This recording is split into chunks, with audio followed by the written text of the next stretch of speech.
I speak with profound gratitude towards Professor Pfeffer for introducing the reality of doing power through your course and your book. My journey started with understanding deeply why it is important to not ignore the relevance of power for our professional growth.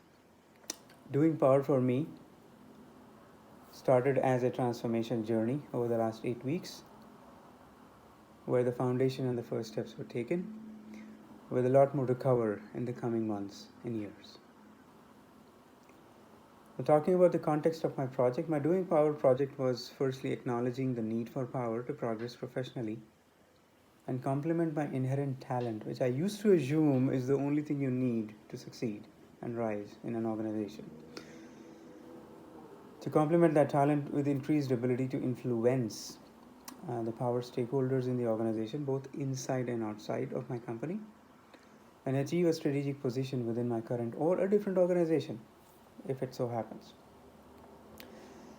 My primary objective with the project was to achieve a position of business unit responsible with budget control over the next 5 years. Given the structure of the organization that I'm part of, it might be reasonable to expect that much time to pass for that to be achieved. But in the short term, or the intermediate milestones in the journey, will be roles that will provide me additional exposure to running a business, leading a business, and negotiating more and more powerful positions as I take my journey forward. The immediate impact of my Doing Power project was visible in the team that I lead and how my relative power position has started appearing differently compared to last year, and how new members in the team specifically have started perceiving me as one of the important power centers and their stakeholders as they execute on the strategy I defined. Progress on my power objectives will be evident from the attainment of the powerful or of increasingly powerful positions within the next 1 year and subsequent years, and recognition by my mentors and leadership of the transformation that they will witness in me. Quantifiably, it would be evident in the form of increasing revenue responsibility and ultimately responsibility for a profit center in the organization. Coming to the next part, I've combined the why, what did I do, why did I do it, and what happened as a result of my actions. So the first thing that happened, or what I did or realized as part of my Doing project, was that I got increasingly comfortable with the power that I hold currently. And I've started to learn how to use it better for my own advantage, for the advantage of my leadership, as well as the advantage of my team. The following specific actions were proof that I was able to apply the concepts learned in the course. The first thing I understood was that I have to increase my visibility within my organization, within my immediate leadership, first, second, third level managers. And for that, I started an internal podcast, which hasn't been done in the past, where I will go and speak to each of my peers, my leaders, managers, even people outside of the team and the organizational unit, and discuss something very simple, something very profound about their success, about their journey, about their lessons they learned over a period of time, and how can we understand and learn from those.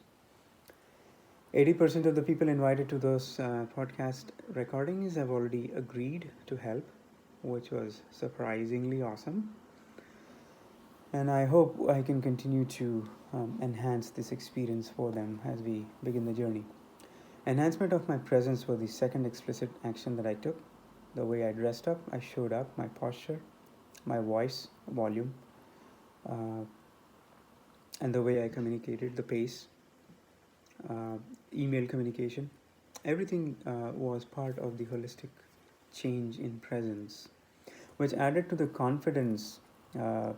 Attributes like confidence improved by having a very sound narrative of the current state of our business, which I manage, and what is the future direction, where are we going in the future, with confidence and clarity, which is what leadership is looking for, both on the customer side as well as on our internal stakeholder side.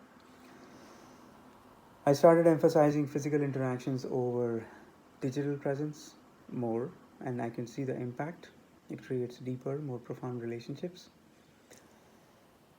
I've also tried amplifying my unique knowledge of my customer's business, our own business, and how we can apply our business advantages to the customer's benefit.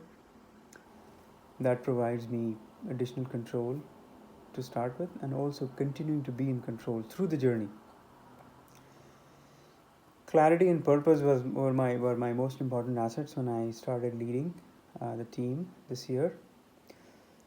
And applying those concepts over the last 8 weeks has started to show its results in increased confidence and increased compliance with my requests by the team compared to previously.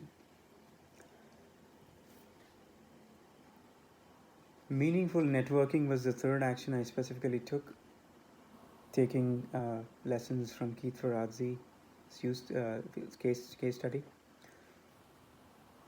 I reached out to my external network outside of my own organization, people who I worked in the past or I just casually knew, reached out to them for lunch or dinner meetings, and surprisingly, all of them agreed, and it was easier than I thought. As per your last chapter of the book, Professor, this was easier than I thought, and those conversations were a totally different experience this time because I was looking at them from a totally different perspective.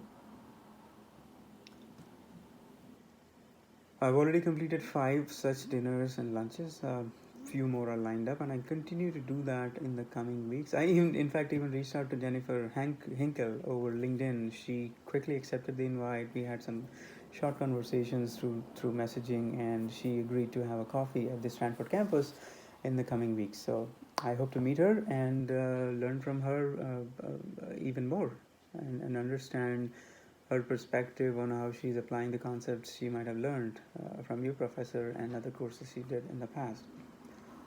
So, totally going outside my normal networking approach and reaching out to special personalities like her.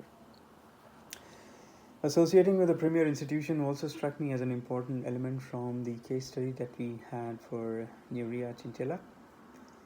And I applied to be a consultant with Stanford's seed program, looking at the success I had recently with providing some suggestions to peers in this course, in the lead course, and how they can apply some of the learnings from the course in their own organization as leaders, and they could see immediate impact and changes they could witness, which gave me the confidence that I could possibly scale this approach and take it to the next level by reaching out to more businesses, associating myself with more startups in the developing world, and see how I can apply my cross cultural experience, my global work experience, and my business knowledge along with technology to give them solutions that could be helpful for them to scale, to grow, and to flourish. Still, the final step of the interview has to be done, but I'm confident that I can get enrollment into the consulting group within the seed program. Mentoring, I extended my current list of mentors from 2 to 4. Found 2 of them, and one of them incidentally has been an important critic of my style, my personality, my approach in the past. She has seen me grow, evolve, and take new challenges, and she has agreed to help me going forward, and we'll see how that goes. That would be a fun journey to take. And last but not the least, communication has also been an interesting evolution for me over the last several years. I have consciously tried improving that aspect of my presence, and I have taken steps for making my communication more executive facing, more crisp, precise, accurate, and using words optimally and strategically to communicate my thoughts. And lastly, coming to lessons learned, some of my top lessons learned were strategic networking is hard, but it's the most valuable objective to have. How do you network above your peer group is an important element of learning. My network is stronger than I believed, and old and new contacts were easier to meet up and share common interests to create some new relationships. And this quest to create real relationships in an increasingly virtual world will continue for me beyond this course.